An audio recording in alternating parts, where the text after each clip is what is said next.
नमस्ते, मैं प्रतीक गांधी। किसी का दिल टूटा, किसी को दर्द पहुंचा, किसी के अंदर आक्रोश उमड़ा। जज्बातों ने मानसिक संतुलन को ही उथल पुथल कर दिया और फिर गन का ट्रिगर दब गया, चाकू चल गया या गला घोंट कर किसी की जान ली। ये सब नहीं होना चाहिए था, पर अफसोस ये हुआ। क्राइम्स आजकल सीजन 2, कहानियां कुछ ऐसे इमोशंस की जो न जाने क्यों बेकाबू हो गए।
एक्सक्यूज मी, क्या आप मेरी मदद कर सकती है प्लीज?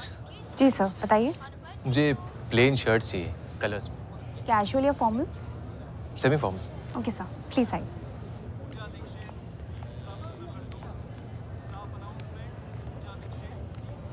आपका साइज क्या होगा सर? 40? हाँ, 40। ओके, ये देखिए। अरे ये तो बहुत अच्छी है, मैं ट्राई करके आता हूँ।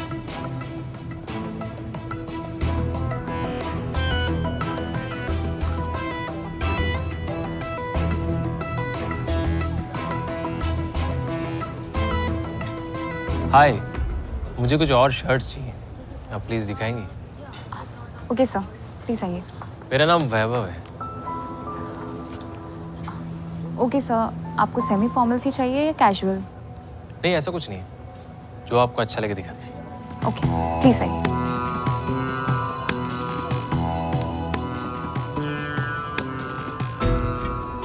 सर, ये शर्ट आपके ऊपर बहुत जचेगी। नहीं, ये नहीं। ओके, मैं कुछ और दिखाती हूँ। एक्सक्यूज मी, यस वो प्राजक्ता नहीं आई आज? सर, प्राजक्ता का लंच टाइम है, मैं दिखाती हूँ ना आपको। कोई बात नहीं, कोई बात नहीं, मैं तब तक वेट करूँगा।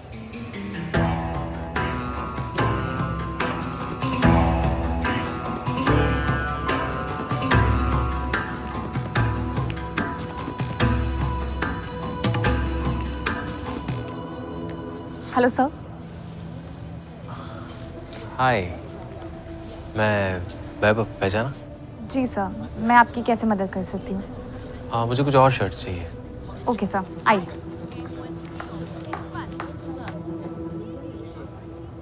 सर, इस हफ्ते आप 5 बार आ चुके हैं। मैं काम करती हूँ, आपको हर टाइप के डिज़ाइंस और पैटर्न्स की शर्ट्स दिखा देती हूँ। आपको बार बार नहीं आना पड़ेगा। ओके? अगर आप एक साथ सब दिखा देंगी तो मैं आपसे मिलूंगा कैसे? मजाक कर रहा हूँ, आप प्लीज़ गलत मत समझिए, बिल्कुल गलत मत समझिए। एक्चुअली क्या है ना, आपकी शर्ट्स की चॉइस इतनी अच्छी है कि आप जो भी दिखाती है मैं झट से खरीद लेता हूँ। Thank you. वेलकम। अच्छा, कॉफ़ी पीने चलेंगे मेरे साथ?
सब कुछ नॉर्मल लग रहा है राजेश जी। रोज की तरह प्राजक्ता अपने काम पर आई और नॉर्मल अपने टाइम पर शाम को निकल गई। मैम फिर प्राजक्ता अपने घर क्यों नहीं पहुंची है? आपने इसके पति जतिन नारायण से बात की है? उसका फोन बन जा रहा है, पर आप तो उससे पहले बात कर चुके हैं ना। देखो जतिन, मुझे तुमसे बात करने में कोई दिलचस्पी नहीं है। मैं बस ये जानना चाहता हूँ कि क्या प्राजक्ता वहां आई है?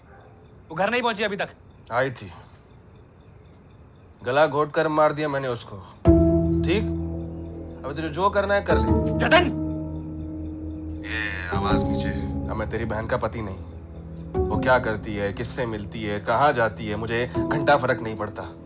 पर अब वो क्यों आएगी यहाँ मेरे पास? मिल गया होगा उसे कोई नया आशिक, गुलछर्रे उड़ा रही होगी उसी के साथ। देखो आरव, इसे फिनिश करो, पूरा फिनिश करना। हाँ, क्या हुआ? वो जतिन कह रहा है कि प्राजक्ता वहां नहीं आई। आप प्राजक्ता के स्टोर मैनेजर को कॉल करके देखिए ना। किया था। वो कह रहा है कि आई थी लेकिन हमेशा की तरह शाम 7 बजे निकल गई। 11:30 बज गए हैं। प्राजक्ता इतनी लेट कभी नहीं होती है। मैम आपने कहा था कि मिसिंग केस में आप 48 घंटे इंतजार करने के बाद ही जांच शुरू करते हैं। मेरी बहन को गायब हुए लगभग 2 दिन हो चुके हैं मैम। परसों रात से घर नहीं लौटी है। मैम मुझे बहुत चिंता हो रही है। मेरी बहन काम से सीधा घर आती है अपने बेटे आरव के पास, वो अब तक आई नहीं है। मैम प्लीज आप कुछ कीजिए। मैं उनके घर गई थी पता करने साहब। 5 साल का बेटा है प्राजक्ता का।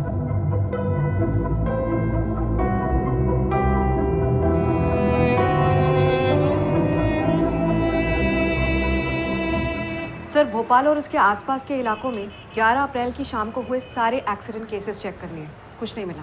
प्राजक्ता का husband, I mean ex husband Jatin Narayan, उसे पूछताछ की? सर, डाइवोर्स अभी तक हुआ नहीं है, मामला कोर्ट में है। लेकिन प्राजक्ता के भाई राजेश के अकॉर्डिंग जतिन थोड़ा वायलेंट आदमी है, मारपीट करता है। मैडम बहुत ही बेकार आदमी है ये जतिन, बिल्कुल भरोसे के लायक नहीं। पहले उसने खुद मेरी बहन प्राजक्ता को घर से बाहर निकाला, फिर उसे डाइवोर्स देने में भी नाटक कर रहा है। कोर्ट की पेशी में भी नहीं आता है वो। आरव 1 हफ्ते से बीमार था, हॉस्पिटल में एडमिट करना पड़ा था तो उसे। मेरी वजह से बीमार पड़ा? मैंने क्या बीमार उसे? कैसी बातें कर रहे हो? बेटा है तुम्हारा, एक बार मिलने तो आ सकते थे ना तुम। और हॉस्पिटल के खर्चे का क्या? मैंने तुमसे बस एक बार पैसे मांगे और तुम तो अपना फोन बंद करके बैठ गए थे। कोई पैसे वैसे नहीं मेरे पास। और घर छोड़कर तुम गई थी प्राजक्ता। उस समय तो बहुत उछल उछल कर कहा था तुमने कि कोई जरूरत नहीं तुम्हारी, मैं सब संभाल लूंगी। तो और क्या करती अम्मा? तुम्हारा ये लाडला बेटा मुझ पर हाथ उठाता था, आरव को पीटता था, उसका क्या? और तुमने तो मौन व्रत धारण कर लिया था। बात करेगी मेरी बात से खिसका दो। खबरदार मेरी बहन पे हाथ उठाए तो हाथ तोड़ दूंगा तेरा मैं। ये तुम दोनों निकलो यहाँ से, सारा दोनों मिलकर लौटों को फंसाते हो। निकलो यहाँ से।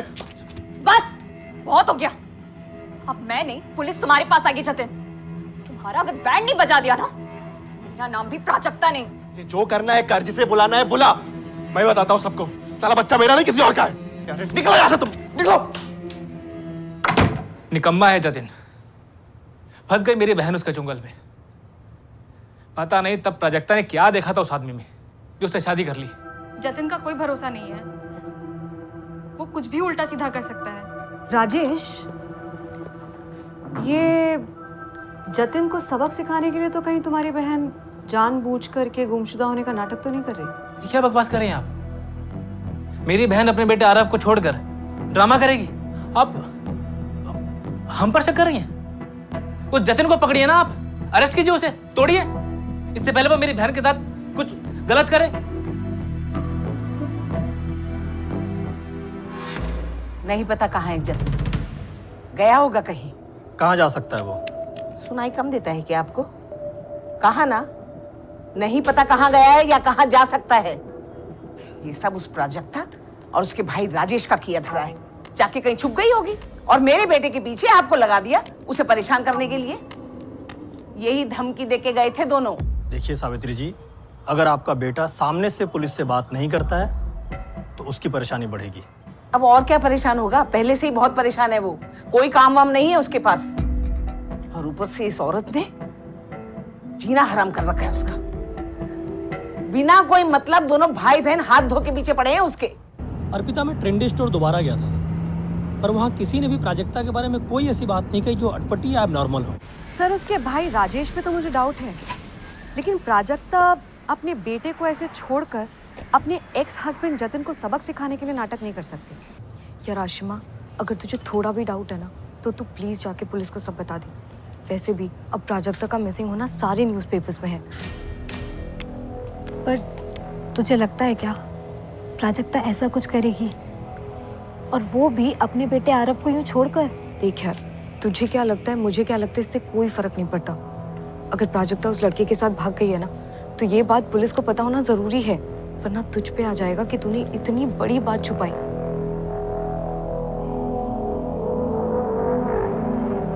सर, मुझे उसका नाम तो नहीं पता, लेकिन वो सिर्फ प्राजक्ता के लिए आता था स्टोर में। एक्सक्यूज मी, यस, वो प्राजक्ता नहीं आई आज? जिस दिन प्राजक्ता का डे ऑफ था उस दिन भी आया था सर। उसके बारे में पूछा और चला गया। शॉपिंग भी नहीं की उस दिन। तो नाम क्या इस आदमी का?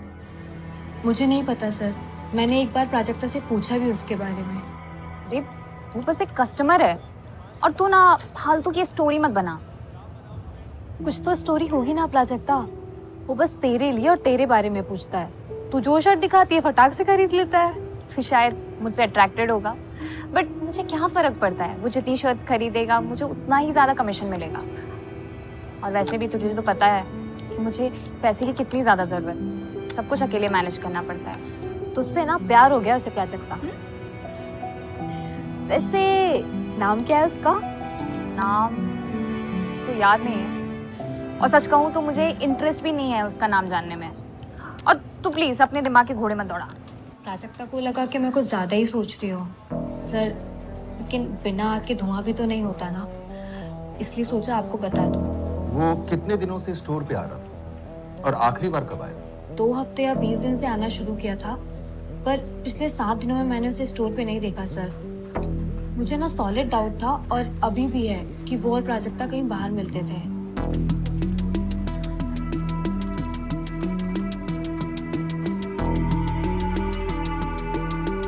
यही था सर, यही आदमी।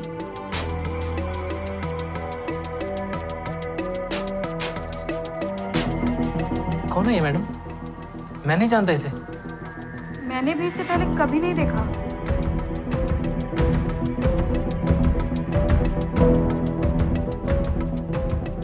आरव बेटा, ये अंकल को आपने पहले कभी देखा है? मम्मी के साथ आप बाहर घूमने जाते थे ना, तभी अंकल मिले थे आपको?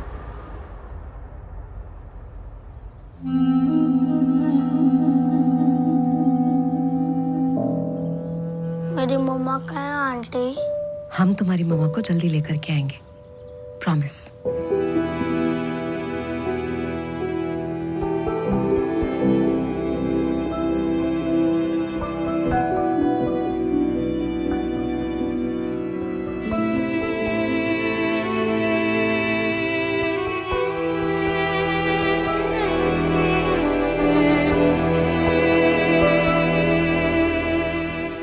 हरीश, मुझे उस नंबर के डिटेल्स चाहिए जल्दी। फ़ोन स्विच ऑफ आ रहा है। यहाँ जो लड़की मिसिंग है प्राजक्ता, उसकी लास्ट बात उसी नंबर पे हुई है। 4 दिन हो गए, लड़की मिली नहीं है। हम पे बहुत प्रेशर है, तू भी थोड़ा प्रेशर ले, नहीं तो आके बैठूंगा तेरे सर पे। पिछले 20 दिनों में प्राजक्ता की इस नंबर पे रेगुलर बात हुई है।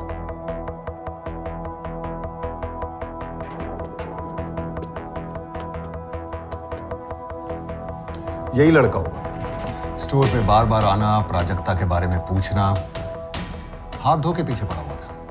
100% इसने प्राजक्ता को प्रपोज किया होगा, और प्राजक्ता इसके साथ भाग गई होगी। सोशल मीडिया पर कुछ मिला?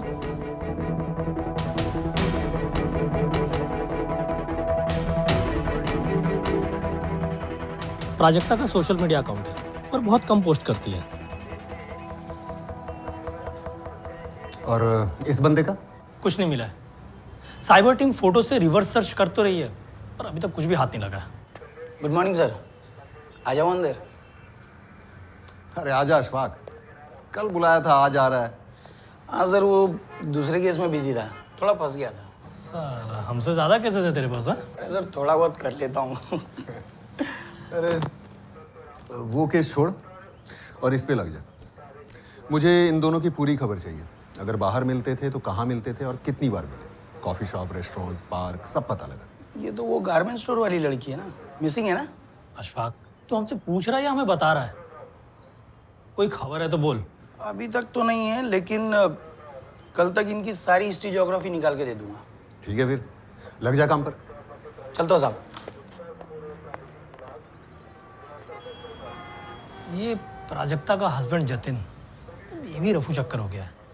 22 की उम्र में कि निकम्मे से प्यार हो गया और शादी कर ली, फिर बच्चा हो गया और दोनों की शादी बिखर गई। ये आजकल के यंगस्टर ना हर चीज में जल्दी में रहते हैं, फिर बाद में पछताते हैं, लेकिन फिर भी रुकते नहीं है। लाइफ में एक और नया एडवेंचर।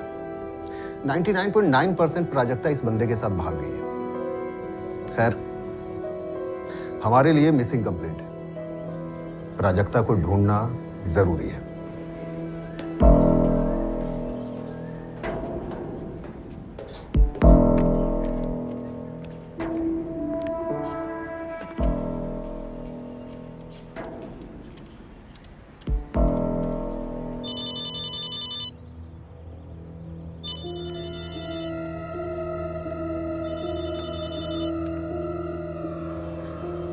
हेलो, कैसा है तू बेटा? ठीक हूँ माँ, तुम कैसी हो? और वहाँ की क्या खबर है? पुलिस तो हमारे घर पर किद की तरह नजरें गाड़े बैठी है। मुझे तो लगता है कि मेरा भी पीछा कर रही है। चिंता मत कर माँ, रखता हूँ माँ, बाद में फोन करूँगा। एक बात सच सच बता, कहीं तूने ही तो प्राजक्ता के साथ कुछ? रखता हूँ माँ, बाद में फोन करूँगा।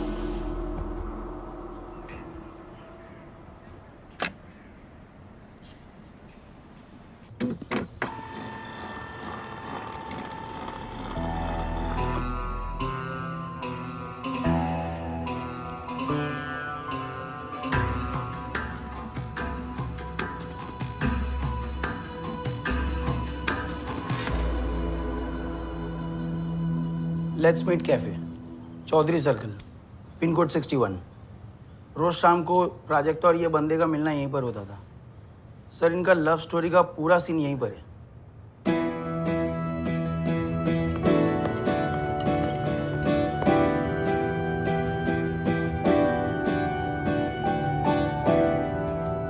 मुझे पता था तुम मुझे कॉफी के लिए जरूर पूछोगे। और तुम भी तो उसी दिन का इंतजार कर रही थी ना। प्यार तो मुझे उसी दिन हो गया था जिस दिन मैंने तुम्हें पहली बार देखा था। और सुनो, तुम अब भोली मत बनो जैसे तुम्हें कुछ पता ही नहीं। तुम भी मुझे चाहती हो ना? तुम मेरे बारे में जानते ही क्या हो? मैं एक 5 साल के बच्चे की माँ हूँ और पिछले 2-2.5 साल से मैं अपने हस्बैंड से अलग रह रही हूँ। ये एक गलत आदमी से प्यार और शादी करने का नतीजा है। हर इंसान गलत नहीं होता प्राजक्ता, और हर तजुर्बा एक जैसा नहीं होता। तुम्हारे साथ जो हुआ वो एक गलती थी, उस गलती को अपनी सजा मत बनाओ। अपने अतीत के दर्द से उबरने का हक है तुम्हें। आने वाली खुशियों पे क्यों शक है तुम्हें?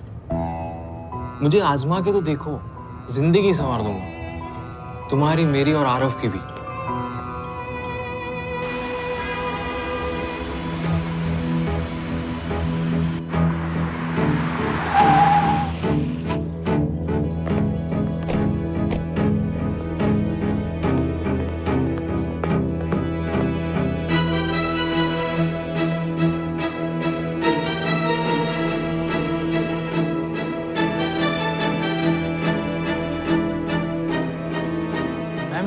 प्राजक्ता का दोस्त भी तो हो सकता है। मेरी बहन किसी के साथ जाएगी क्यों? आप खुद सोचिए, 5 साल का प्यारा सा बेटा है उसका, उसे छोड़कर वो किसी के साथ भागेगी क्यों? मैं कुछ नहीं कह रही हूँ राजेश, ये फोटोज अपने आप में एक कहानी बयान कर रही हैं। तुम सच में इस आदमी को नहीं जानते? मैं क्या बकवास कर रही हैं आप? अगर मैं इसे जानता होता तो इसी तरह पूछता ना कि मेरी बहन प्राजक्ता कहाँ है। मुझे डर लग रहा है मेरी बहन के साथ कुछ गलत तो नहीं हो गया। मैम, अगर मेरी बहन का इसके साथ कुछ होता भी जैसा कि आप कह रहे हैं तो मेरी बहन आकर मुझे तो बताती। मैं तो कुछ चाहता था कि प्राजक्ता लाइफ में दोबारा सेटल हो जाए, उसे प्यार करने वाला पति मिले, उसके बेटे आरव को एक अच्छा फादर मिले। मुझे नहीं पता मैम कौन है ये।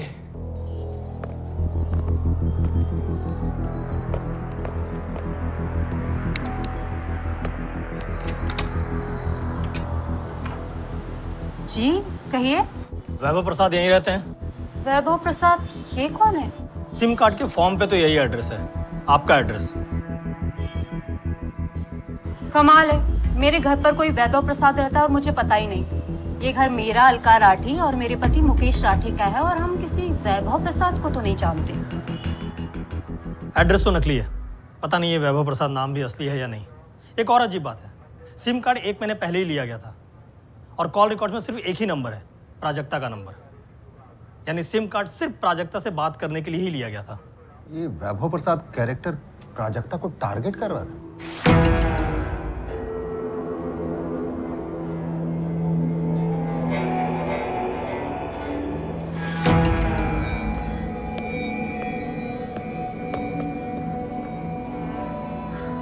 तो यहाँ कोई ना कोई क्राइम के आसार भी दिख रहे हैं। सर, वैभव प्रसाद पक्का जतिन नारायण का हायर किया गया आदमी हो और जतिन नारायण ने ही वैभव प्रसाद को प्राजक्ता के पीछे भेजा होगा।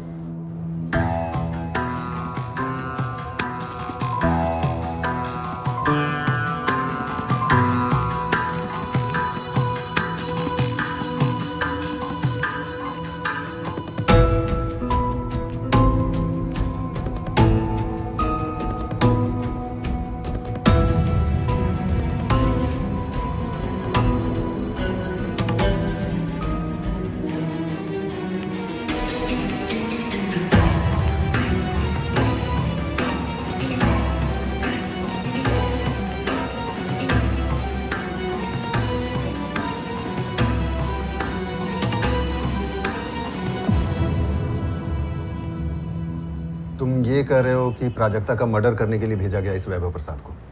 Yes sir. तब तो ये कोई हिस्ट्री शीटर भी हो सकता है। पता करो इसका कोई अगर क्रिमिनल रिकॉर्ड है। और हाँ, जतिन नारायण के फोन रिकॉर्ड से ऐसा कुछ मिला जो सस्पिशियस हो? नहीं सर। सारे पुलिस स्टेशंस को अलर्ट मोड पे डाल दो और खोद निकालो इस वैभव प्रसाद को, उर्फ जो भी इसका असली नाम है।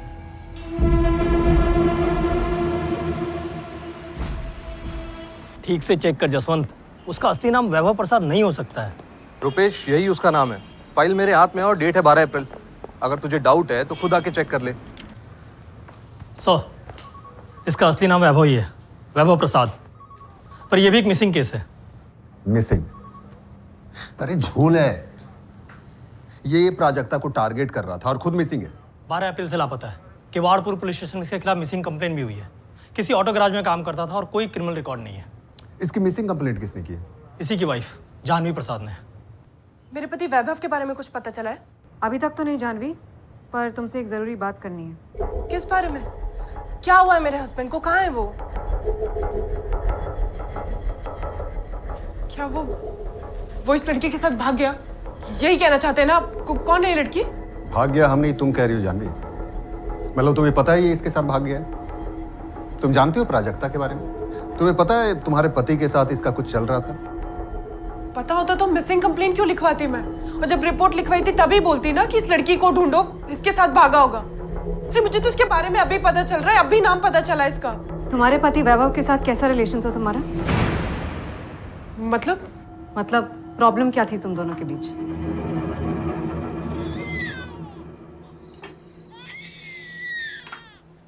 जानवी, मिंटू कब से रोए जा रहा है, देख नहीं सकती उसे? वैभव, तुम्हारा ही डब्बा बना रही हूँ मैं। 2 मिनट के लिए तुम देख लोगे उसको तो कुछ बिगड़ जाएगा क्या? मुझे तुम्हारा डब्बा नहीं चाहिए, मैं बाहर खा लूंगा। अरे तुम्हारे रोज रोज के यही ड्रामे। बाहर खाना खाने को तैयार हो, लेकिन 2 मिनट के लिए मेरी हेल्प नहीं कर सकते? हाँ, नहीं कर सकता हेल्प। तुम सब काम छोड़कर किचन में डब्बा बनाना। और तुम सुबह से कहां बिजी हो? क्या कर रहे हो? सिर्फ चाय सिगरेट। मैं जा रहा हूँ, रात को भी बाहर खा लूंगा। कम से कम तुम्हारी चिक चिक से तो शांति मिलेगी। वैभव, तुम्हें एक काम करने को कहा था मैंने, वो भी नहीं हुआ तुमसे। अरे शादी क्यों की मुझसे? इतने बड़े बड़े जो वादे किए थे सब झूठे थे क्या वो? वैभव, झगड़े होते थे, बहुत झगड़ते थे हम दोनों। कभी कभी तो 1-1 हफ्ते तक एक दूसरे से बात नहीं करते थे। वो अपने फोन में लगा रहता था और मैं मिंटू में घर के काम में लगी रहती थी। हाँ, पर रोज काम खत्म करने के बाद घर जरूर आता था। उस दिन शाम को जब मैं उसके गैराज गई तो पता चला वो तो 4 बजे ही चला गया वहां से। उसके बाद कहाँ गया कुछ पता नहीं। और अब आप कह रहे हैं कि उसका किसी औरत के साथ चक्कर था।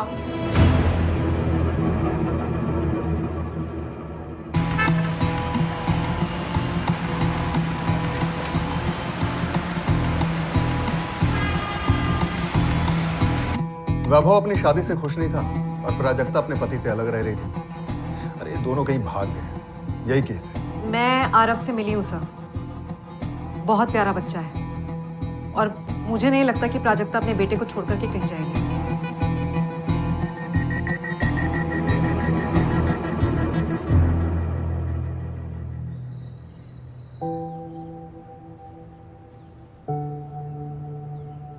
मम्मा वापस कब आएगी मामी? आरव, मम्मी जल्दी वापस आ जाएंगे। मम्मा मुझे छोड़कर क्यों गई? छोड़कर नहीं गई है बेटा। तो फिर कहाँ गई मेरी मम्मी? मम्मी ना किसी काम से गई है, हम जल्दी उन्हें वापस ले आएंगे। लो खाओ तुम। फोन रिकॉर्ड्स कल तक आएंगे रुपेश, थोड़ा टाइम लग रहा है, वो क्या है ना दूसरे केसेस में बिजी थे हम। आई अंडरस्टैंड जसवंत, बट ये केस भी अर्जेंट है। और हाँ, प्राजक्ता से बात करने के लिए वैभव एक नया नंबर यूज़ कर रहा था, लेकिन वैभव की वाइफ जानवी ने जो तुम्हें नंबर दिया है वो उसका दूसरा नंबर है। हमें उस नंबर के कॉल रिकॉर्ड्स चाहिए। उस नंबर की कॉल रिकॉर्ड्स कल तक मिल जाएंगे। वैसे मुझे नहीं लगता कि ये कोई मिसिंग केस है। ये वैभव प्रसाद और प्राजक्ता तिवारी दोनों अपनी जिम्मेदारियों से पीछा छुड़ाना चाहते होंगे, मिले, प्लान बनाया और भाग गए। नहीं जसवंत, इस वैभव ने प्राजक्ता को टारगेट किया 100% प्राजक्ता के एक्स हस्बैंड जतिन के कहने पे। चलो एक बार तुम्हारी बात मान लेते हैं कि वैभव और प्राजक्ता का अफेयर था और दोनों रफू चक्कर हो गए, बट इन दैट केस ये जतिन ये क्यों अंडरग्राउंड है?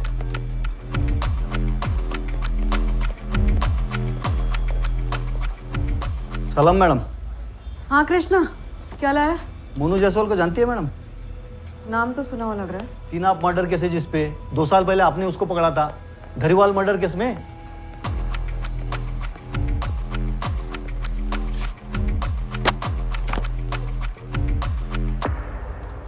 ये मोनू जायसवाल? हाँ यही मैडम। इसका इस केस में क्या कनेक्शन है? कल फोन आया था मैडम इसका मुझे, पर सामने आने से मना कर रहा है। क्या बोला? जानवी और वैभव दोनों को जानता है ये मोनू, जिस एरिया में उसका धंधा चलता है मैडम, हरिनगर। जानवी और वैभव का घर वही है। अरे इतना सस्पेंस मत बना यार, क्या बोला उसने ये बता, मुद्दे पे आ। मोनू ने वैभव का पीछा किया था, प्राजक्ता और वैभव के बारे में पूरी इन्फॉर्मेशन निकाली थी और वो ऐसा कह रहा था कि ये करने के लिए उसको जानवी ने कहा था।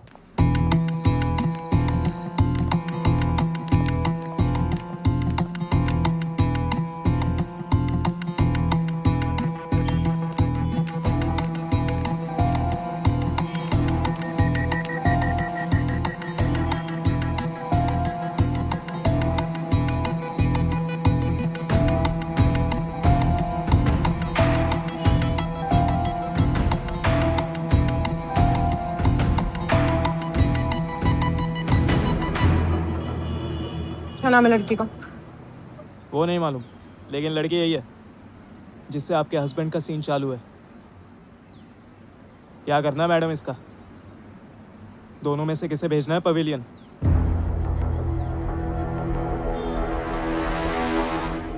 मोनू जायसवाल को पकड़ने में हमें ज्यादा टाइम नहीं लगेगा जानवी, उससे पहले तुम ही बता दो।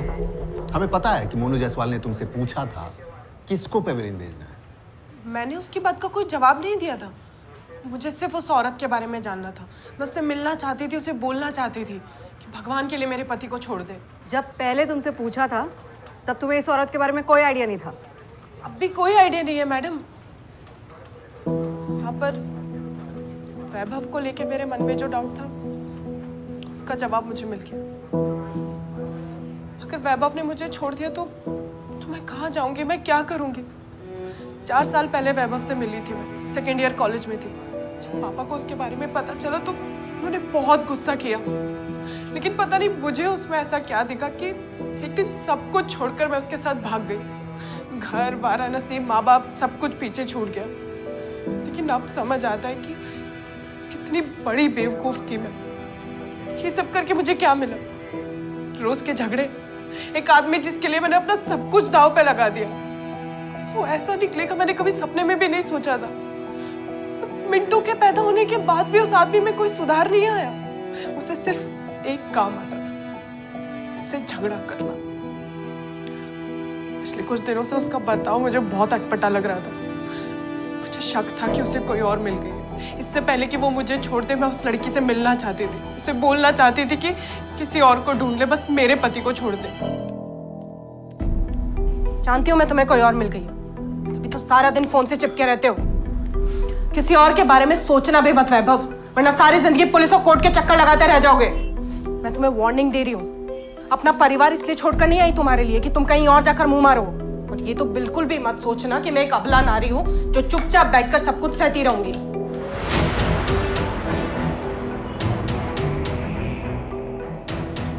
कहाँ जा रहे हो?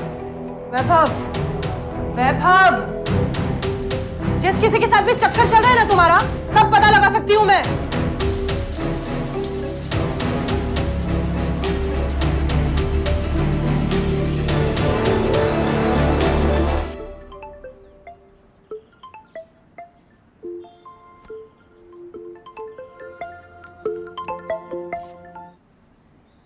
हेलो, क्या मैं वैभव से बात कर सकती हूँ? कौन बोल रहा है? मैं उनकी फ्रेंड हूँ। तुझे शर्म नहीं आती? क्या बोल रही हैं आप? तुझे पता है ना वैभव शादीशुदा है, या उसने बताया नहीं तुझे? माफ कीजिए, मुझे वैभव से बात करनी है। वैभव के आसपास भी आई है ना तो काट के रख दूंगी, समझी? Hello hello hello. कौन थी ये? कोई काम का फोन होगा यार। तुम्हारे ऑटो गैराज में लड़कियां कब से काम करने लग गई? कस्टमर भी हो सकता है। तो कस्टमर गैराज में डायरेक्टली फोन करेगा ना, या पर्सनली तुम्हें फोन मिलाएगा? मुझे नहीं पता, परेशान हो गया हो तुम्हारे इन फालतू के सवालों से। वैभव, वैभव, ये वही औरत थी। वो नंबर मैंने पहले भी देखा था। फोन मिलाने की कोशिश करी तो फोन बंद आ रहा था। मुझे शक हुआ कि वो दोनों आपस में किसी और नंबर से बात करते होंगे, तो मैंने मोनू जायसवाल को कांटेक्ट किया। उसे इस औरत के बारे में पता लगाने को कहा। मोनू को इसके लिए मैंने पैसे भी दिए थे। फिर अचानक वैभव गायब हो गया। तो मोनू से भी मेरी बात नहीं हो पा रही थी। पता नहीं उसने आपको फोन करके सब कुछ कैसे बता दिया, पर मेरा यकीन मानिए, मेरा इरादा सिर्फ इस औरत के बारे में पता करना था। इससे मिलकर सिर्फ इसे ये बोलना चाहती थी कि मेरी शादीशुदा जिंदगी बर्बाद न करे। कब बात हुई थी तुम्हारी इस औरत प्राजक्ता से? जब उसने वैभव के नंबर पर फोन किया था? हाँ, तभी बात हुई थी, लगभग 2 हफ्ते पहले। ये वैभव के इस नंबर पे कॉल आया था? ये नंबर तो मेरे पास है ही नहीं। इस नंबर से वैभव उस चुड़ैल से बात करता था। 1 मिनट।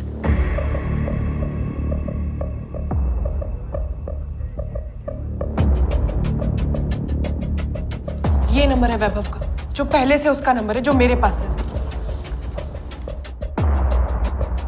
तुम्हें वो नंबर याद है जिससे प्राजक्ता वैभव से बात किया करती थी? बिल्कुल याद है, रट लिया था मैंने वो नंबर। फोन भी मिलाया था, पर साली चुड़ैल ने फोन बंद कर दिया था। 1 मिनट। ये वो नंबर।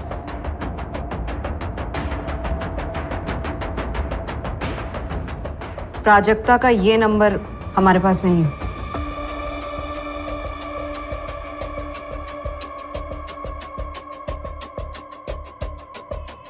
ट्रिपल 4545252। जानवी ने ये नंबर वैभव के फोन से लिया था, और वैभव के पिछले 2 महीने के कॉल रिकॉर्ड में उसके ओरिजिनल नंबर पे इस नंबर से वैभव की कई बार बात हुई है। स्टोर की सीसीटीवी फुटेज और वैभव ने जिस नकली एड्रेस पे सिम लिया था, दोनों की एक्टिविटी ट्रैक करें तो लगभग 1 महीना बीत चुका है। पर प्राजक्ता से वैभव तो 20 दिन पहले ही मिला है। तो फिर ये नंबर किसका है? 444545252। इस वक्त ये नंबर बंद है सर, और जानवी भी कह रही है कि काफी टाइम से नंबर स्विच ऑफ आ रहा है। जानवी ने शायद हमें पूरा सच नहीं बताया।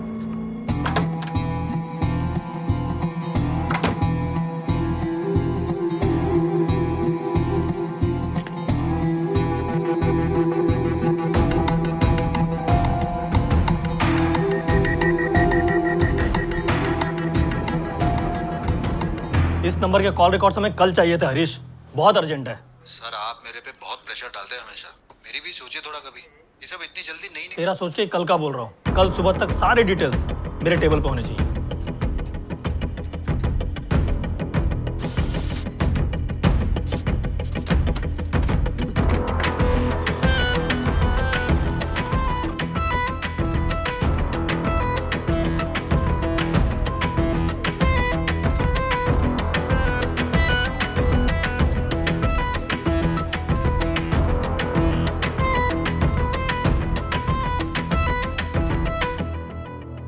अब ये कौन लड़की है?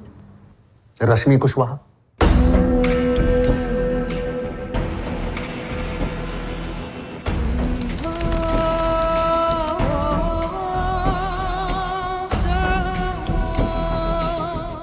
एड्रेस भी है। उम्मीद करो कि ये फेक ना हो।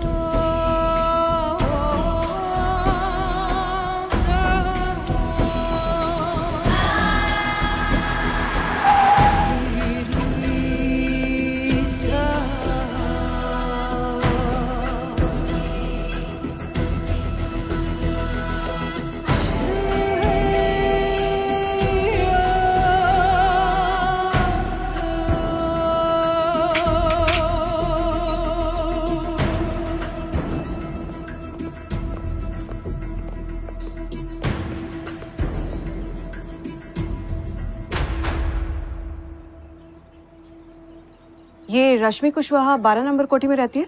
रहती थी मतलब अभी कहाँ मिलेगी? वो तो मर चुकी है। मर चुकी है?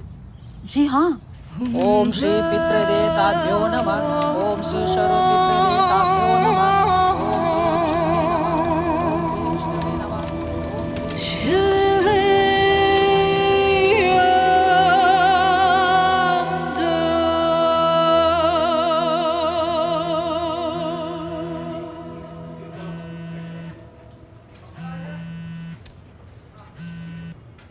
हेलो, नीलेश कुशवाहा जी, कहिए। शास्त्री नगर पुलिस स्टेशन से इंस्पेक्टर अविनाश सिंह बात कर रहा हूँ।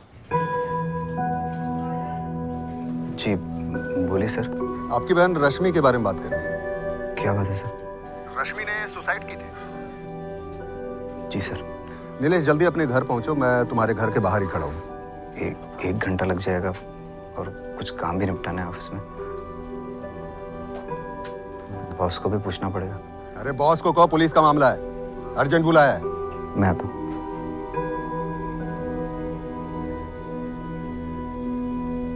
सर, सुसाइड की report local police station Chandra Nagar में रिपोर्ट की गई थी। और एक बात और सर, रश्मि ने 11 अप्रैल की रात को आत्महत्या की है। उसी रात तो प्राजक्ता और वैभव भी गायब हुए थे। हाँ सर। हाँ सर, मैंने वैभव प्रसाद के बारे में सुना है, लेकिन कभी मिला नहीं। मेरी बहन रश्मि के साथ उसका क्या रिश्ता था मुझे नहीं पता सर। तो फिर उसके बारे में कहाँ से सुना? सर वो रश्मि के सुसाइड लेटर से पता चला था। सुसाइड रिपोर्ट से हमें यह पता चला कि रश्मि छत पे गई और अपने ऊपर केरोसिन छिड़ककर आग लगा दी। तुम तो घर पे ही थे ना नीलेश? जी सर। तो फिर तुम्हें कैसे पता नहीं चला रश्मि ऐसा कुछ कर रही है या करने का सोच रही है? सुसाइड? काश मैं भांप लेता सर।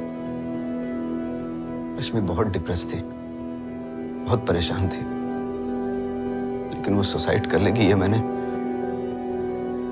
मैंने सोचा नहीं था सर। उस रात मेरा दोस्त गौरव घर आया था। रश्मि भी गौरव से मिलकर बहुत खुश थी। उसने कहा आज बाहर से चाइनीज ऑर्डर करते हैं।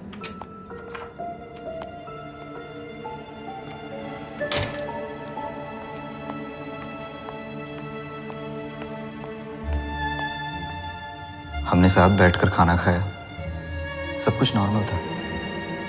रश्मि को देखकर ऐसा कुछ नहीं लगा।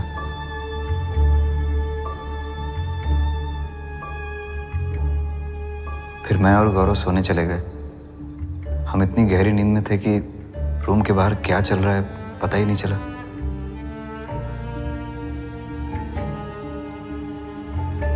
सुबह जब मैं उठा और कमरे से बाहर निकला तो कुछ अजीब सी स्मेल आई। किचन में गया तो देखा फ्लोर पर केरोसिन बिखरा हुआ था।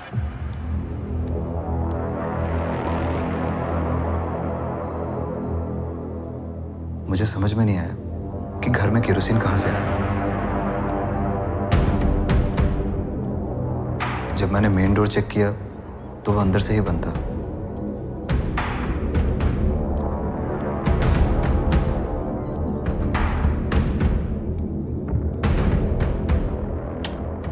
रश्मि? रश्मि? मैं रश्मि को उसके कमरे में जगाने गया तो देखा वो वहां नहीं थी।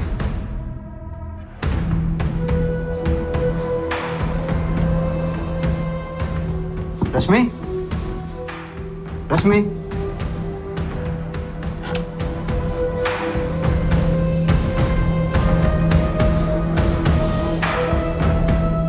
मुझे लगा शायद वो छत पर सोने गई होगी। रश्मि, रश्मि, रश्मि, रश्मि, रश्मि, रश्मि, गौरव, गौरव!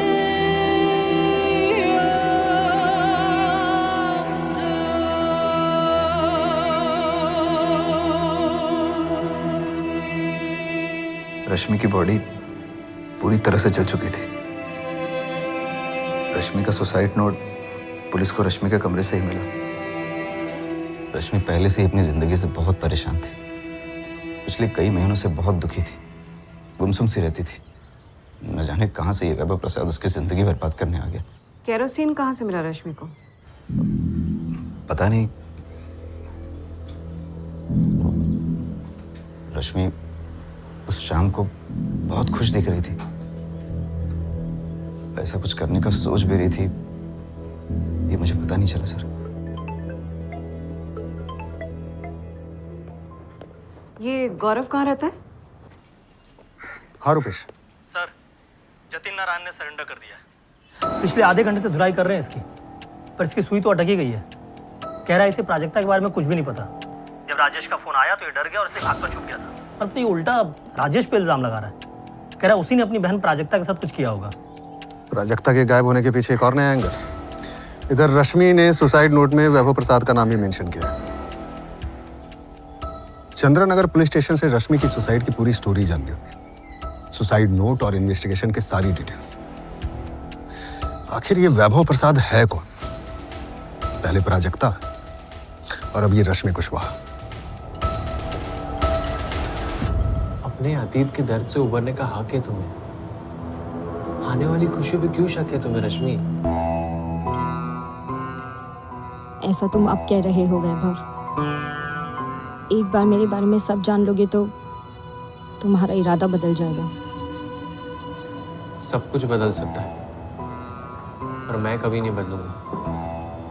ना मैं, ना तुम्हारे लिए मेरा प्यार प्राजक्ता।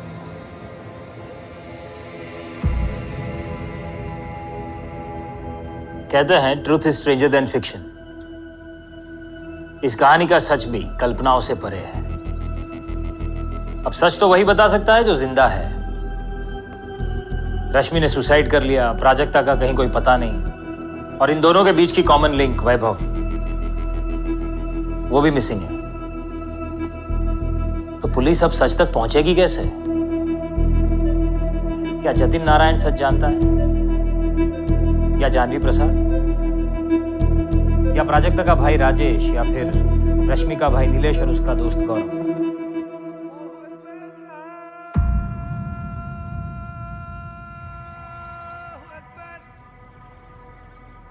सर, मुझे वैभव प्रसाद के बारे में कोई आइडिया नहीं है सर।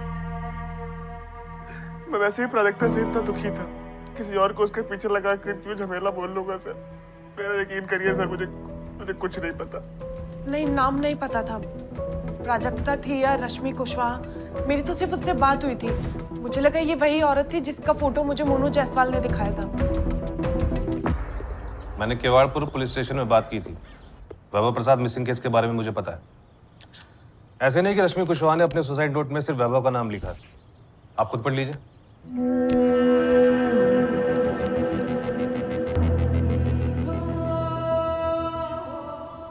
मैं आत्महत्या कर रही हूँ।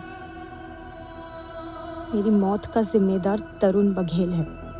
अब ये तरुण बघेल कौन है?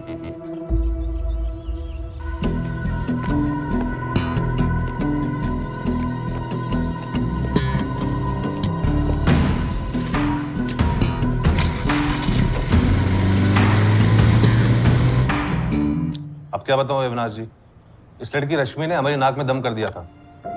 ये लड़की रश्मि हर दूसरे दिन हमारे थाने आ पहुंचती थी, कभी ये कभी वो। आपने उस तरुण बघेल को क्यों छोड़ा? हमने नहीं छोड़ा, कोर्ट के ऑर्डर्स थे। आप आपने जानबूझ के केस ही इतना ढीला बनाया ताकि उसे बेल मिल जाए। आपको पता भी है अब वो हमें कितना परेशान कर रहा है, जीना हराम करके रख दिया हमारा।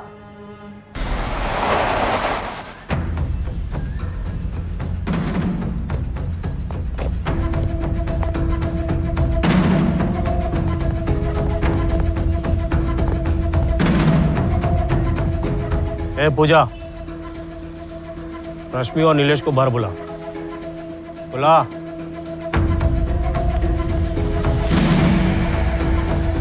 क्यों, क्या हुआ? वो छोड़ गए मुझे देख के? साक्षात तुम्हारे सामने खड़ा हूं।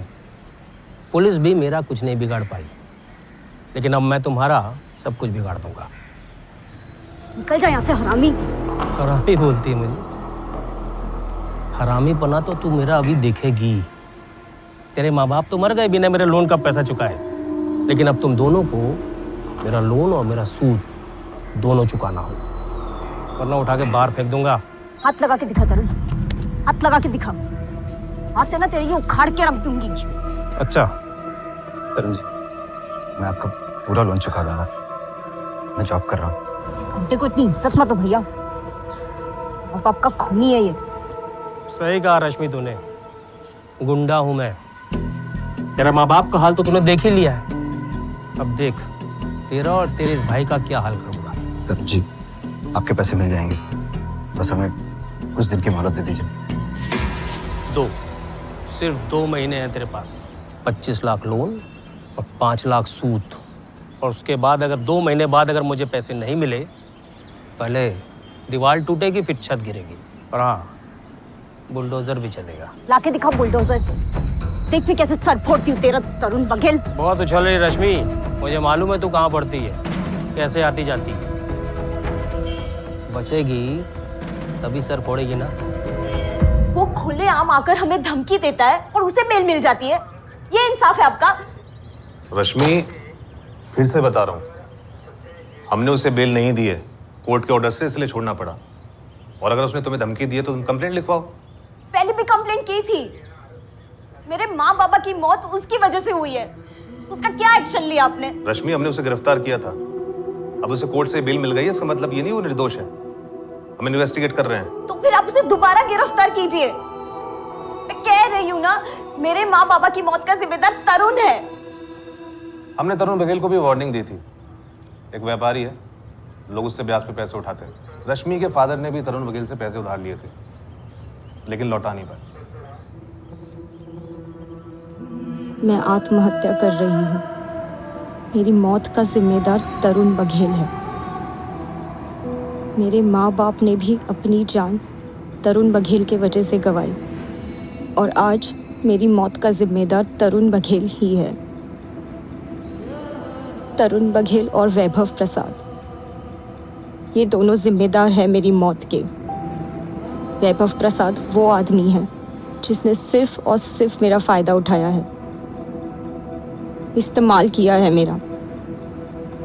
माँ, बाबा, मैं बहुत जल्द आपसे मिलूंगी। रश्मि। रश्मि तरुण बघेल से परेशान थी और इसमें वैभव प्रसाद भी यहाँ टपका। अपने माँ बाप को खोने के बाद रश्मि जैसे पागल सी हो गई थी। हमने तो ये भी सुना है कि नीलेश की पत्नी पूजा भी रश्मि की हरकतों से परेशान होकर घर छोड़कर चली गई। रश्मि के पेरेंट्स ने भी सुसाइड किया था क्या? जी, 1 साल पहले।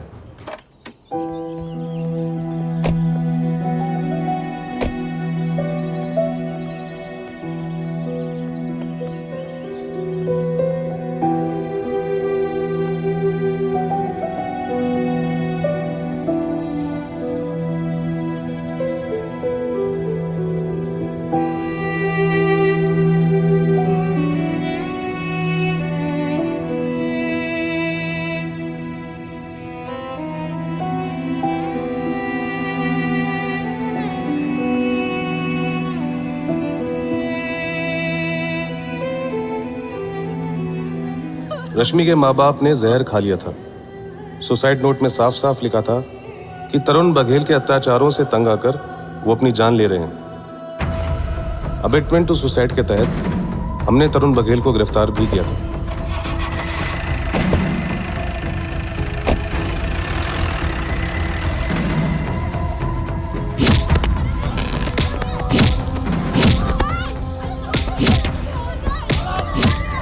तरुण ने कन्फेस तो नहीं किया, पर हमें पता चला कि लोन ना चुका पाने की वजह से उसके गुंडों ने घर जाकर महेंद्र कुशवाहा और उसके परिवार वालों के साथ मारपीट की थी।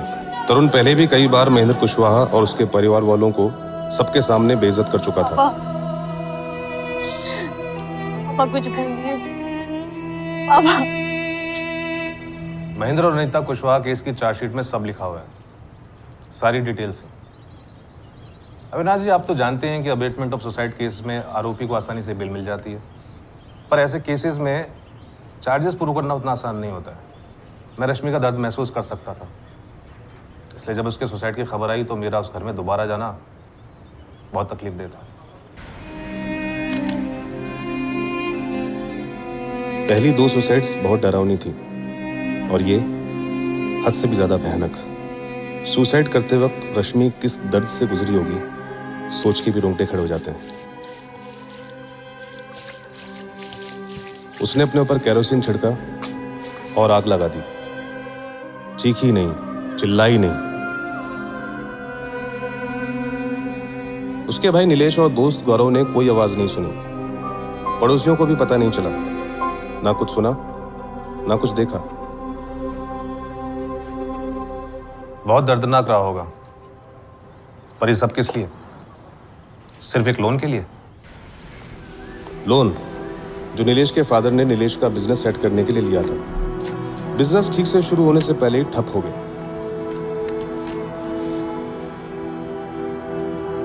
सारा पैसा गंवाया वो अलग, और अब उनके सर पर लोन की तलवार लटक रही थी।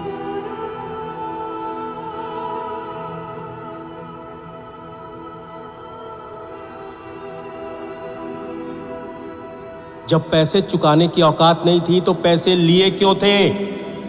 देख महेंद्र, अगर मेरे पैसे गबन करने की कोशिश की तो छोड़ूंगा नहीं तुम लोगों को। घर से लात मार के बाहर निकालूंगा, सड़क पे पूरे परिवार को नंगा करके घुमाऊंगा। इसे पूरी धमकी मत समझना, जो कह रहा हूं वो करके दिखाऊंगा। इस सब का रश्मि पर बहुत असर पड़ा। हमेशा दुखी और परेशान रहती थी। इसकी जिंदगी में इस वैभव प्रसाद की कहां से एंट्री हो गई पता नहीं। अविनाश जी, आप कह रहे हैं कि इस वैभव ने प्राजक्ता नाम की लड़की को भी फंसाया था, तो हो सकता है कि रश्मि के साथ भी यही किया होगा। पहले उसे अपने प्यार के जाल में फंसाया होगा, फिर उसका इस्तेमाल करके छोड़ दिया होगा। रश्मि एक सदमे से उबर भी नहीं पाई थी, फिर ये वैभव सह नहीं पाई होगी।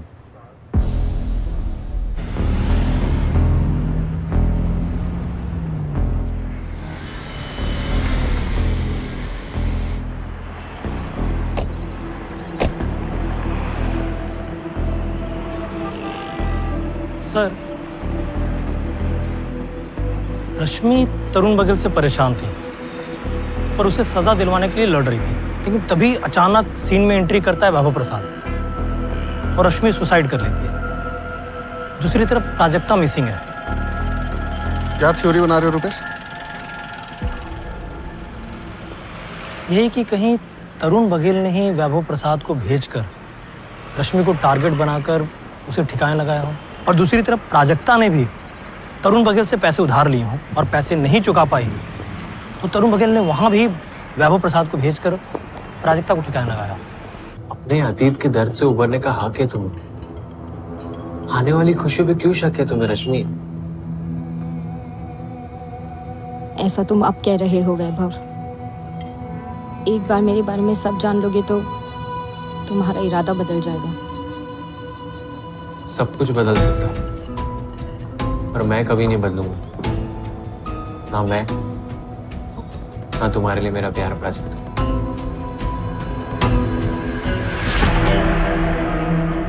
अगर तुम्हारा वैभव प्रसाद इतना शातिर है तो फिर कोई हिस्ट्री क्यों नहीं मिली? जी नहीं मैडम, मैं नहीं जानता किसी तरुण बघेल को। प्राजक्ता ने कभी कोई जिक्र नहीं किया तरुण बघेल के बारे में। नहीं, देखिए मेरी बहन प्राजक्ता पहले तो कोई लोन लेगी नहीं किसी से, और अगर लिया भी हुआ तो मुझे पूरा विश्वास है वो लोन को चुकता भी करेगी। हाँ, शायद मुझे नहीं बताएगी उसके बारे में। बहुत ही स्वाभिमानी लड़की है प्राजक्ता, बहुत मेहनत करके अपने बेटे आरव की देखभाल कर रही थी वो। मैम, आपने इस तरुण बघेल से पूछताछ की? क्या इसने मेरी बहन को अगवा किया है?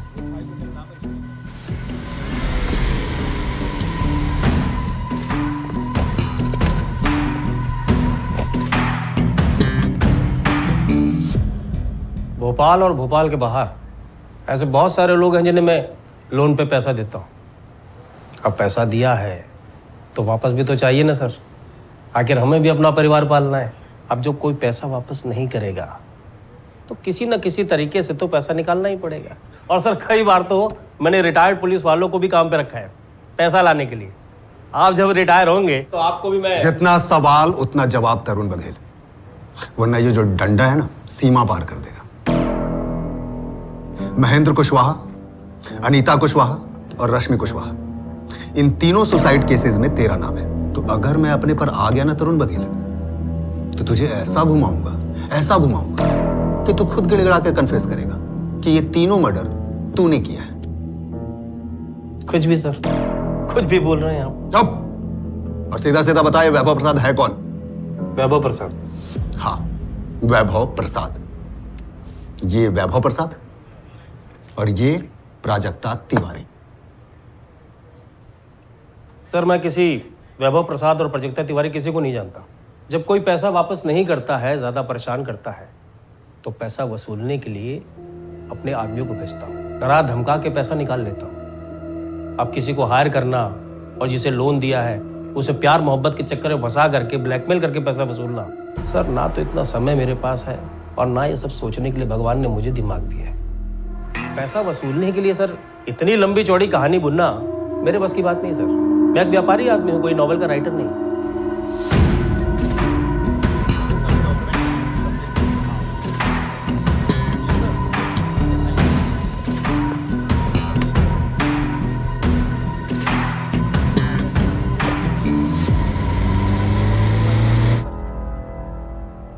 आपको 1 घंटा बैठा के पूरा केस समझाया तो था। महेंद्र और अनीता कुशवाहा का केस सुसाइड का है। आप खामखा अपना टाइम वेस्ट कर रहे हैं। दोनों का पोस्टमार्टम हुआ था प्रॉपर तरीके से। शंभू जी, मैं रश्मि कुशवाहा के केस की बात कर रहा हूँ। पक्का उसने सुसाइड किया था? अरे हाँ, उसका भी पोस्टमार्टम करवाया था। पूरी बॉडी जल चुकी थी। सुसाइड नोट पर रश्मि की हैंडराइटिंग से वेरीफाई हुआ कि उसने सुसाइड ही किया था, मर्डर नहीं हुआ था। और उसकी ज्वेलरी भी मिली थी कंकाल पर।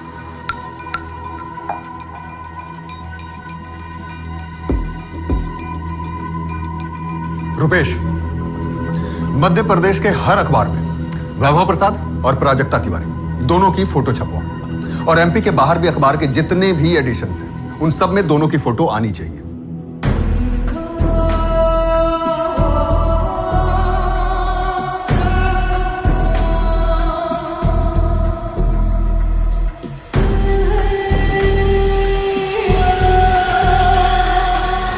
और हाँ, साइबर सेल में फोन करके विनीत को रश्मि के फोन और सोशल मीडिया अकाउंट की सारी चैट हिस्ट्री निकलवा।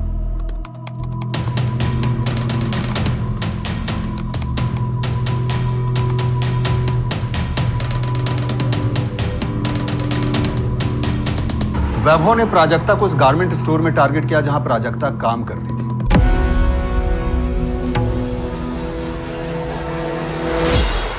रश्मि कुशवाहा से वो कहां मिला, कहां टारगेट किया उसे?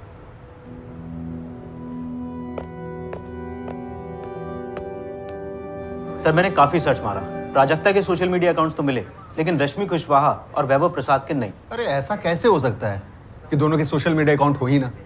रश्मि कुशवाहा 22 साल की थी और उसके लाइफ में माँ बाप के सुसाइड से पहले सब कुछ ठीक ही था। जानवी प्रसाद ने मुझे बताया कि वैभव का सोशल मीडिया अकाउंट तो है, लेकिन उसने उस पे जानवी को कभी फ्रेंड नहीं बनाया। सर आप मुझे मेरी बात तो पूरी करने दीजिए, पहले ही चढ़ जाते हो मुझ पे। तो बताना भी नहीं, तू भी सस्पेंस क्यों बढ़ा रहा है? बोल। सर रश्मि और वैभव के भी सोशल मीडिया अकाउंट्स रहे होंगे, लेकिन उन्होंने डीएक्टिवेट कर दिए होंगे। अब तुझे ये कैसे पता चला?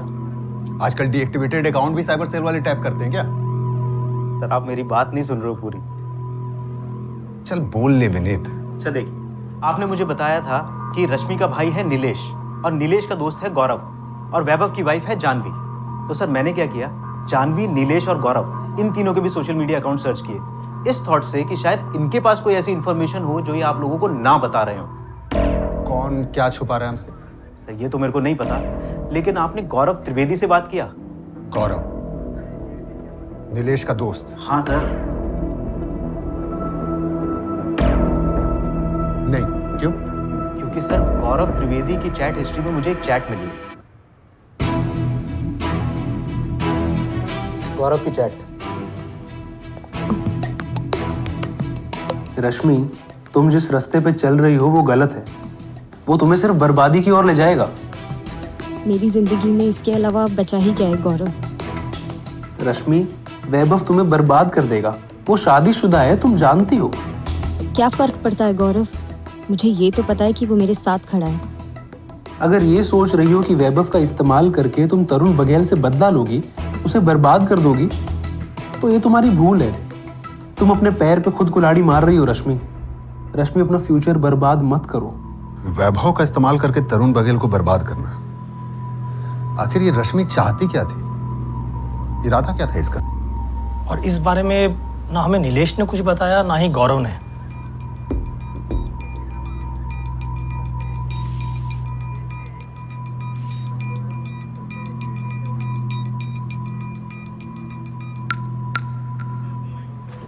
मैंने जो रश्मि को कहा था वही हुआ।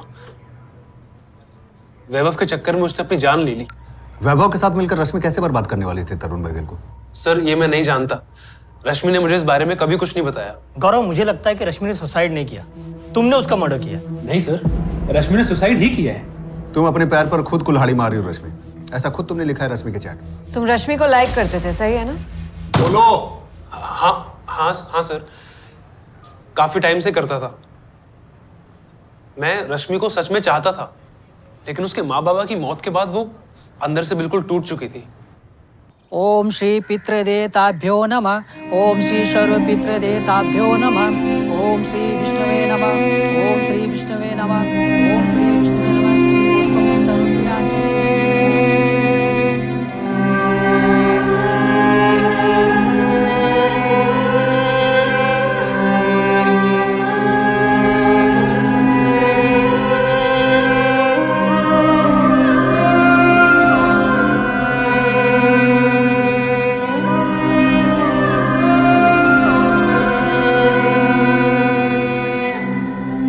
किसी से बात नहीं करती थी, घंटों अकेली बैठी रहती थी। उसके अंदर एक अजीब सा तूफान उमड़ रहा था।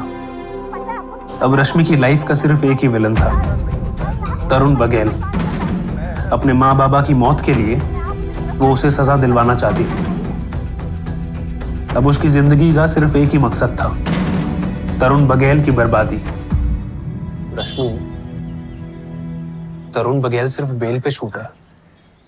इसका मतलब ये बिल्कुल नहीं कि केस बंद हो गया है। वो पुलिस को ब्राइब देगा, उसके खिलाफ चार्जशीट कभी फाइल ही नहीं होगी। तो क्या हर दिन पुलिस स्टेशन जाके चिल्लाओगी तो वो चार्जशीट फाइल कर देंगे? पापा को क्यों ऐसे सताया तरुण बघेल ने?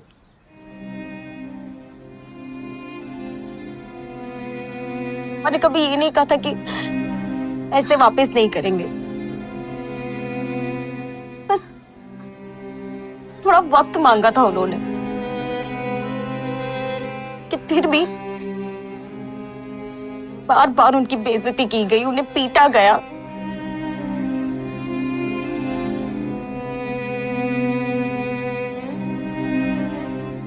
गौरव, क्या तुम मेरी मदद करोगे?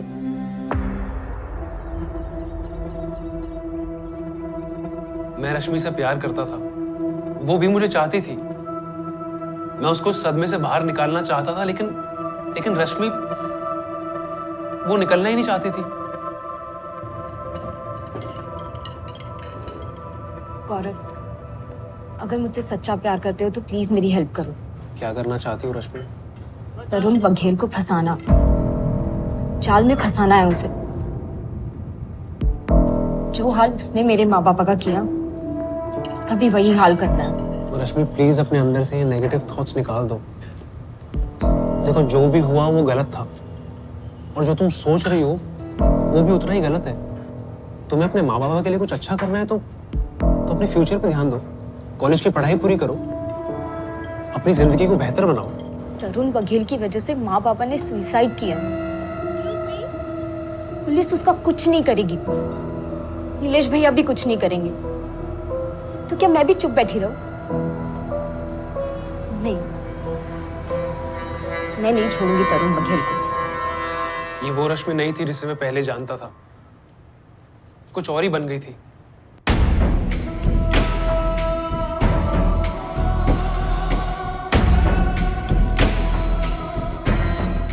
वो हर दिन एक नई क्राइम नॉवल पढ़ने लग गई थी।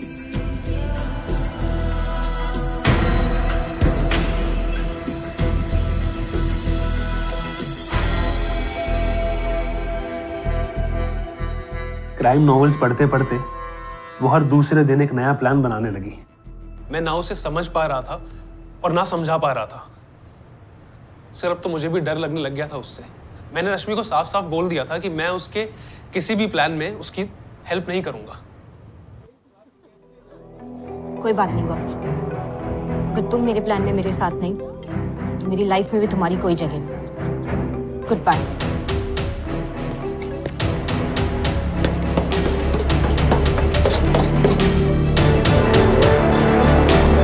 सर उसके बाद में रश्मि से नहीं मिला।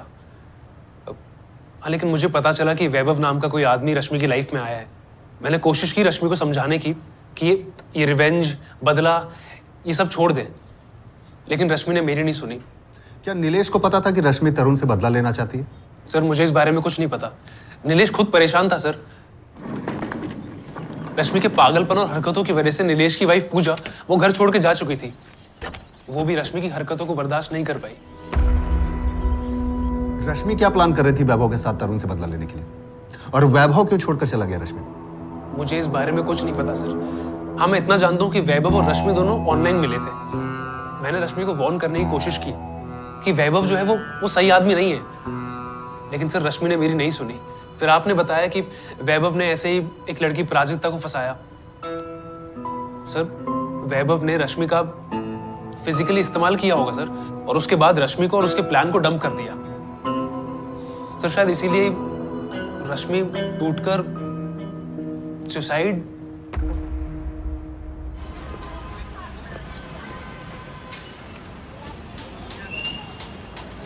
इस केस में सब के सब टूटे और बिखरे हुए हैं। सबने खुद की लाइफ की बजाई हुई है। ऐसा लग रहा है कंपटीशन चल रहा है, किसकी ज्यादा बजी हुई है। जानवी इस यूजलेस वैभव के प्यार में पड़कर अपना सब कुछ छोड़ करके भागा ही इसके साथ, और रश्मि अपने बदले की आग में लिपट गई वैभव के साथ।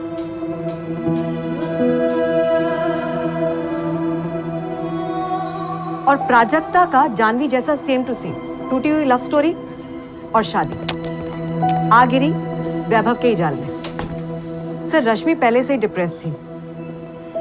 वैभव ने धोखा दिया, उसने सुसाइड कर लिया। और इस प्राजक्ता का मुझे सीरियस डाउट है कि हमें कभी भी मिलेगी। ये वैभव कैरेक्टर सिर्फ अपने मजे के लिए लड़कियों को इस्तेमाल करता है। इसने प्राजक्ता का मर्डर किया होगा। कंफर्म कैसे कह सकती हो अर्पिता?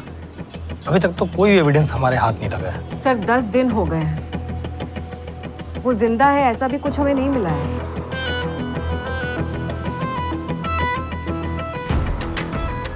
आप क्या सोच रहे हैं सर?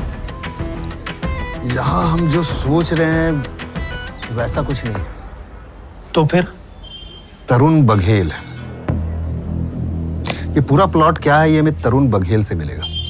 एक काम करो, 2 कांस्टेबल लगाओ तरुण बघेल के आसपास, साय की तरह 24 घंटे रहे उसके इर्द। तरुण बघेल, आपको भी लगता है कि ये सब उसका ही किया धरा है?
तरुण जी की गाड़ी कोठी के अंदर पहुंच चुकी है।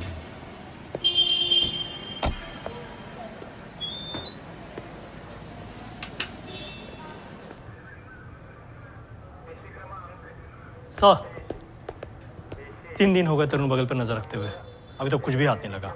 मिलेगा रुपेश, 100% मिलेगा। इंतजार करना होगा, चूहा अपने बिल से बाहर निकलेगा। ये बुक रश्मि के कमरे से मिली।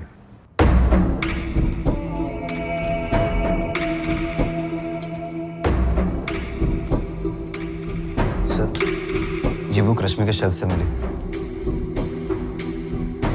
इस बुक में क्या है सर? ये पूरा का पूरा प्लॉट इस बुक से उठाया गया।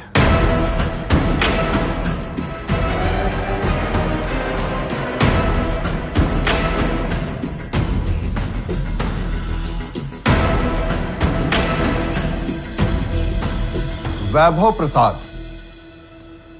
रश्मि से सोशल मीडिया पर मिलता है। वैभव को पहले से पता होता है कि रश्मि किसी चीज को लेकर परेशान है। फिर दोनों बाहर मिलते हैं और प्राजक्ता के केस में वैभव प्राजक्ता को एक गारमेंट स्टोर में देखता है, फिर एक कस्टमर की तरह बातचीत शुरू करता है और फिर प्राजक्ता से इसे प्यार हो जाता है। अब गौर से रश्मि कुशवाहा और प्राजक्ता तिवारी को देखो।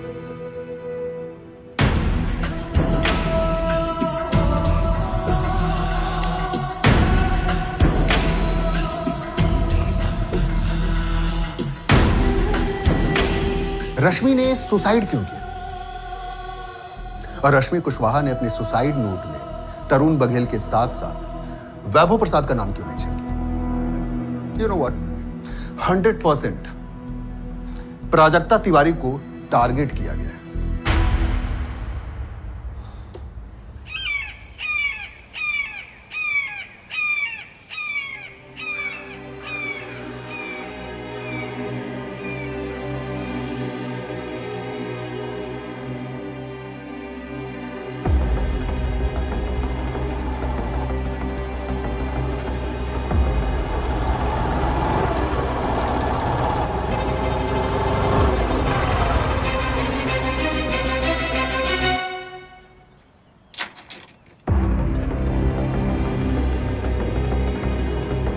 सर, यही है हमारा target. Black bike, black helmet.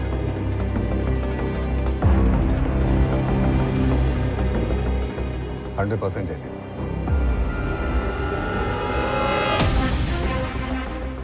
Sir, जाल फेंक दो। रुपेश, 3 तक गिनो और फेंक दो।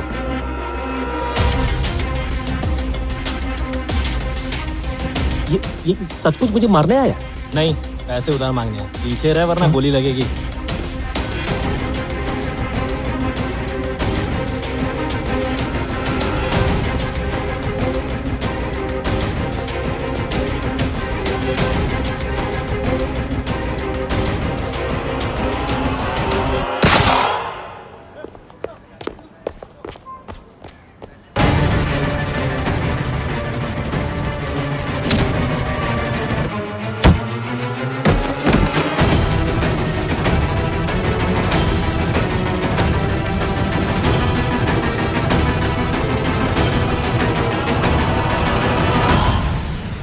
हमें शायद प्राजक्ता कभी नहीं मिलेगी, लेकिन वैभव प्रसाद मिलेगा।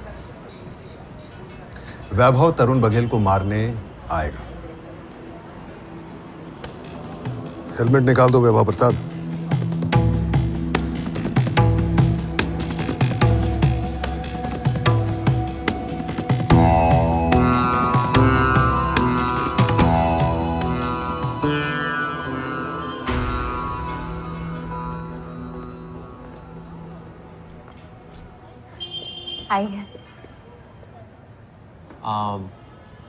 तुम्हारे लिए एक सरप्राइज है।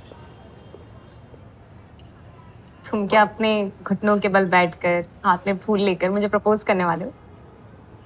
नहीं, मैं तुम्हें अपने घर ले जाने वाला हूँ, अपने माँ बाप से मिलवाना। वैभव, लेकिन मेरे पेरेंट्स मुझसे मिलना चाहते हैं अभी, आज। तुमने उन्हें बताया क्या कि मेरा एक 5 साल का बेटा है आरफ? पता है मैंने सब बता दिया तुम्हारे बारे में। तुमने मुझे पहले क्यों नहीं बताया? मैं कम से कम कुछ। अरे पहले बताया अभी बताया क्या फर्क पड़ता है? तुम्हें क्या लगता है मैं तुम्हारे साथ यूं ही टाइम पास कर रहा हूँ? मैं सीरियस हूँ प्राजक्ता, शादी करना चाहता हूँ तुमसे। मैं उस जतिन जैसा नहीं हूँ और ना कभी वैसा बनूंगा।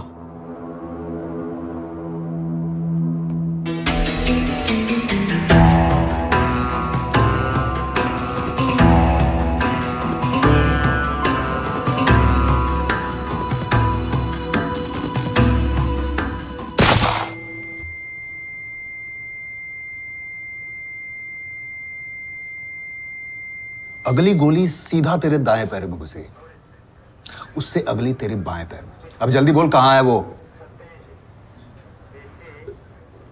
सर वो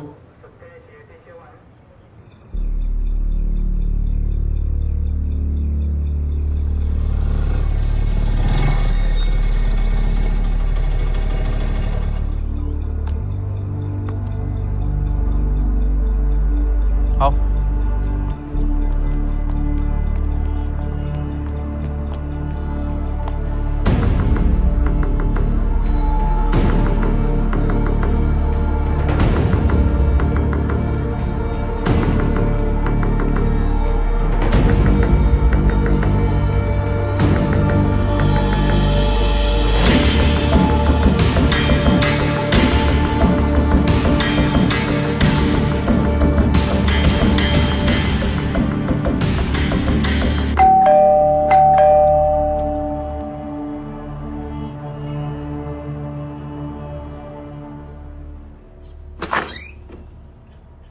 मार दिया उस हरामी को।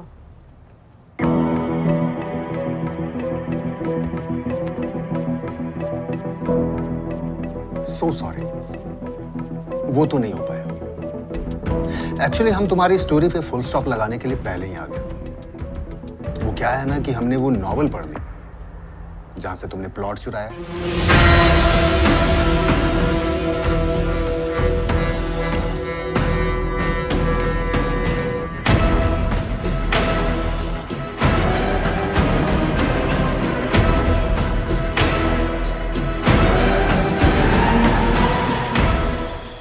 लगभग तुम्हारे ही हाइट की है। कैसे फंसाओगे इसे? फंस चुकी है, मेरे साथ कॉफी डेट पे आ रही है। 2 दिन में शादी के लिए भी तैयार हो जाएगी।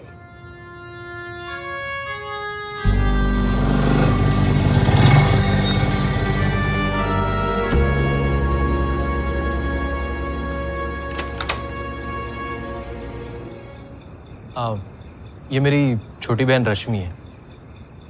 तुम्हारी छोटी बहन भी है? तुमने तो कभी बताया ही नहीं। मैं चाहता था तुम खुद ही मिल लो। आओ प्राजक्ता, वेलकम।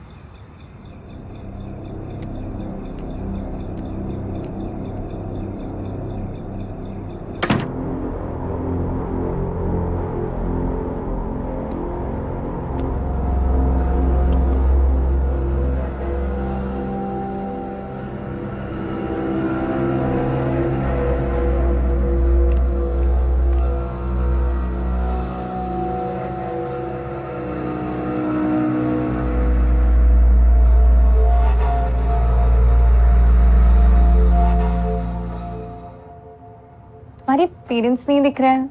वो बाहर गए, बस आते होंगे।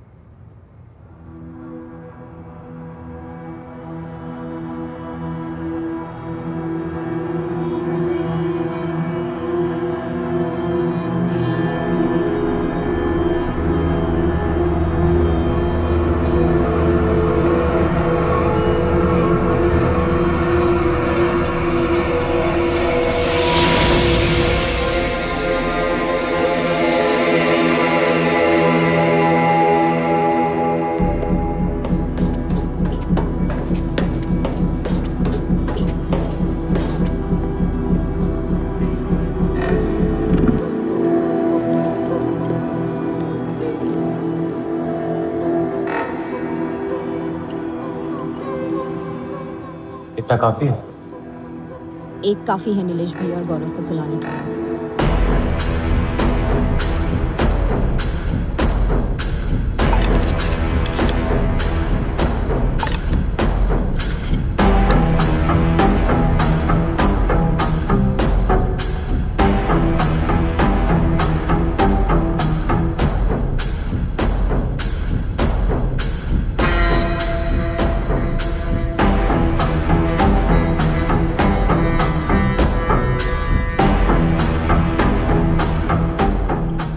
था प्राजक्ता के लिए।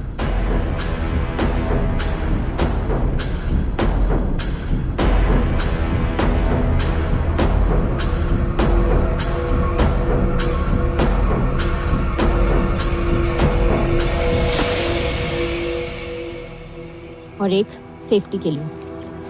हमारा भाई और उसके दोस्त डिनर करने कितने बजे आने वाले हैं? 8 बजे तक आनी चाहिए।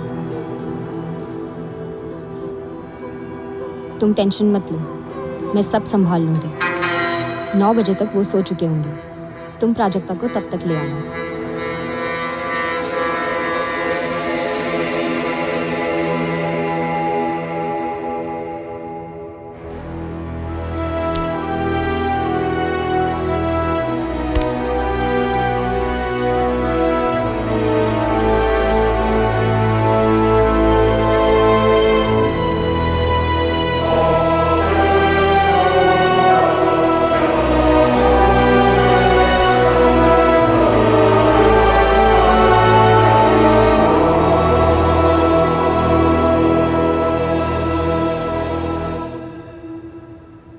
अगर आपकी पुलिस ने तरुण बघेल को नहीं छोड़ा होता तो मुझे ये सब करने की ज़रूरत ही नहीं पड़ती।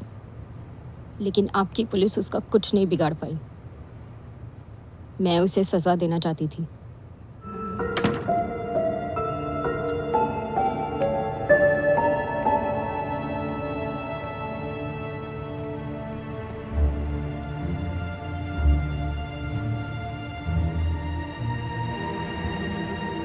रश्मि, मैं प्यार करता हूं तुमसे।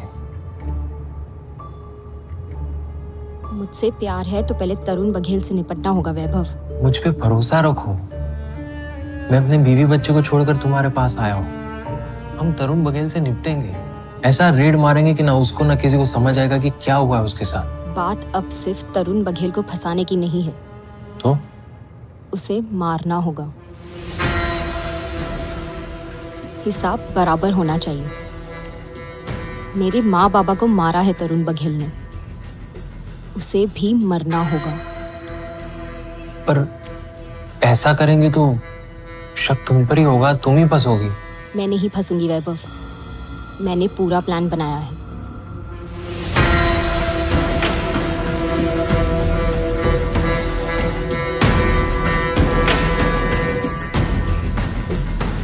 मेरी तो डेथ हो चुकी होगी, उसके बाद तरुण को मारना है। ये कैसा प्लान? किसी और को मारना होगा मेरी जगह, किसी और लड़की को, ताकि पुलिस रिकॉर्ड्स में मैं जिंदा ही ना रहूं।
क्राइम नॉवल से प्लॉट तो चुरा लिया, लेकिन लगता नहीं है तुमने इसे एंड तक पढ़ा हो, क्योंकि हर क्राइम का रास्ता जेल तक ही पहुंचता है। सिवाय तरुण बघेल के क्राइम का।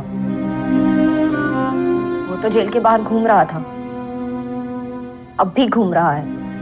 जो मेहनत और दिमाग तुमने एक निर्दोष लड़की प्राजक्ता को मारने में लगाया, वही दिमाग लगाकर लड़ती तरुण बघेल को सजा दिलवाने के लिए। लड़ी थी मैं, पर क्या किया आप लोगों ने, ये जानते हुए भी कि उसने मेरे माँ बाबा को इतना प्रताड़ित किया कि मजबूर होकर उन्होंने सुसाइड कर लिया। मैं आगे कितना भी लड़ती, फिर भी आप लोग तरुण बघेल को छोड़ ही देते, ये कहकर कि अबेटमेंट टू सुसाइड का केस है, आसान नहीं होता प्रूफ करने के लिए। तुम अपने प्लान में कभी कामयाब नहीं होती रश्मि।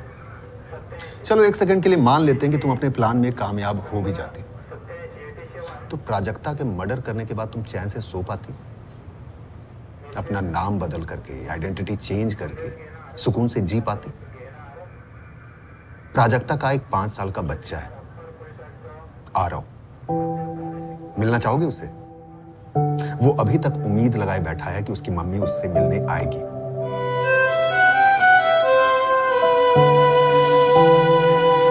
तू साला हरामी, अपनी वाइफ जानवी की लाइफ बर्बाद की, प्राजक्ता का मर्डर किया, और तू इस रश्मि के साथ तरुण बघेल को मारकर अपनी नई लाइफ शुरू करना चाहता था।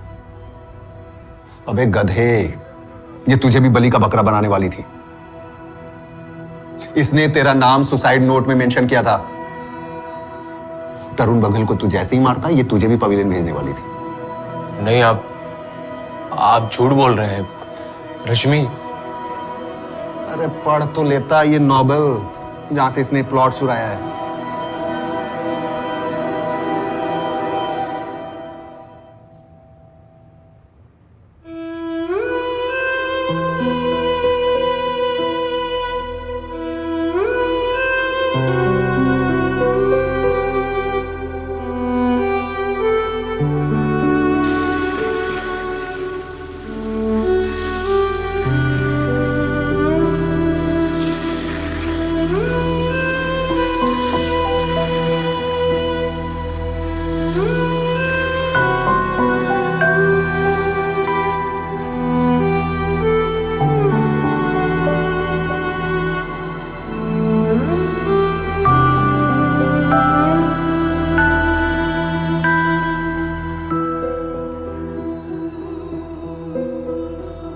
जानवी बेटा, तू वापस अपने घर बनारस आ जा। अच्छा हुआ वैभव ने तुझे छोड़ दिया, वरना न जाने तेरे साथ भी वो क्या करता।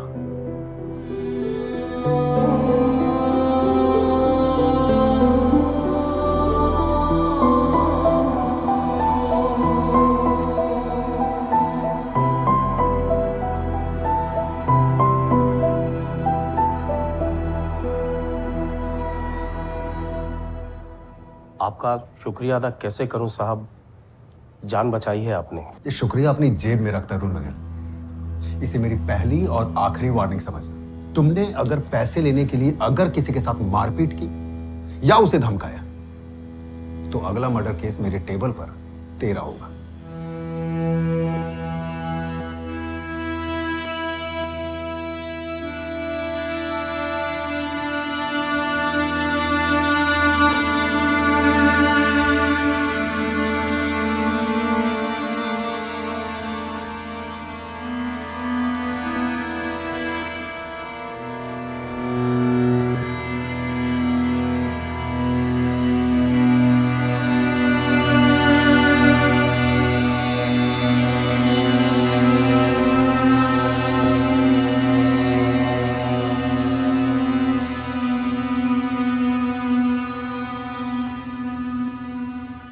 कई बार किसी अपने को खोने का दर्द इतना बढ़ जाता है कि हमें अंदर से झंझोड़ कर रख देता है, क्योंकि हमें क्लोजर नहीं मिल पाता, खासकर तब जब उसके साथ ऐसी कोई अननेचुरल घटना हुई और जिसमें उसकी जान गई। और ऐसे में अगर हमें क्लोजर चाहिए तो जैसे को तैसा, एन आई फॉर एन आई, ये उसका आंसर कभी नहीं हो सकता। अगर दर्द मिला है तो उसका मरहम किसी को दर्द देने में नहीं है, बल्कि खुद को संभालने में है, खुद को समझाने में है, ये समझने में है कि दर्द चाहे कितना भी बड़ा हो, उसका मरहम सिर्फ वक्त है। वक्त के साथ साथ सब कुछ ठीक हो जाता है, एंड बिलीव मी, ठीक हो ही जाता है। लाइफ में always think positive, think good, think wise. भला सबका हो, भला खुद का हो।